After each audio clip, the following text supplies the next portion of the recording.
Hi everyone. I wanted to make this video to talk briefly about um, the discussion for this week, and also had a couple of questions from some of you regarding your grades on the discussion. And I wanted to make I'm going to try to keep it a very short video regarding discussions and specifically discussion for this week.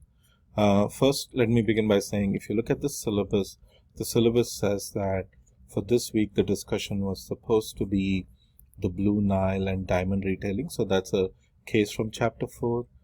Instead, what I decided to do this week was, given that the vaccine distribution has been in the news all this week, and there is a decent amount of supply chain work to be done in that case. So I wanted to have this week's discussion be about the vaccine distribution rather than be one of the cases at the end of the chapter. So the distribution of the COVID-19 vaccine has been plagued with delays and missteps, but there have been some good news lately.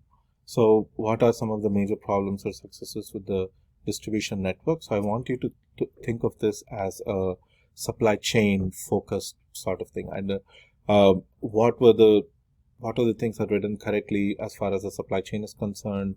Were there any problems with the supply chain? What were the problems and bottlenecks and such? Make sure that you cite any sources that you use. If you're using a website or using some study or something like that, make sure that you cite the source that you use to make the post.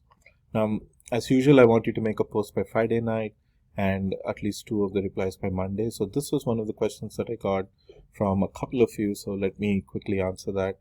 Now, many of you would notice that if you look at the score for your discussions, you would have noticed that I gave you say a 3 out of 10 or 5 out of 10 for responsiveness to your peers.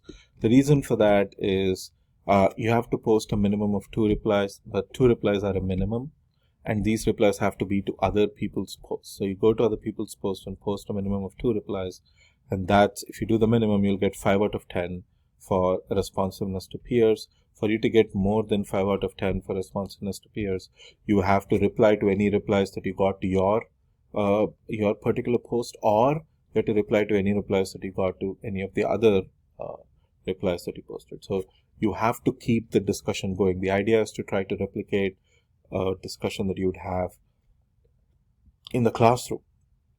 So for that, you can't just say your piece and just stop talking. If somebody replies to you, you have to reply back to them. Or if somebody says something where you have something to add, you have to add to that. So so to get a higher score than 5 out of 10 for responsiveness to peers, you have to do more than just post 2 replies. So that's what I wanted to talk about. That the topic for the discussion is different from what it says in the syllabus, and also that I wanted to clarify what I meant by the minimum of 2 replies and so on. Right? Okay. Take care. I hope this video was informative.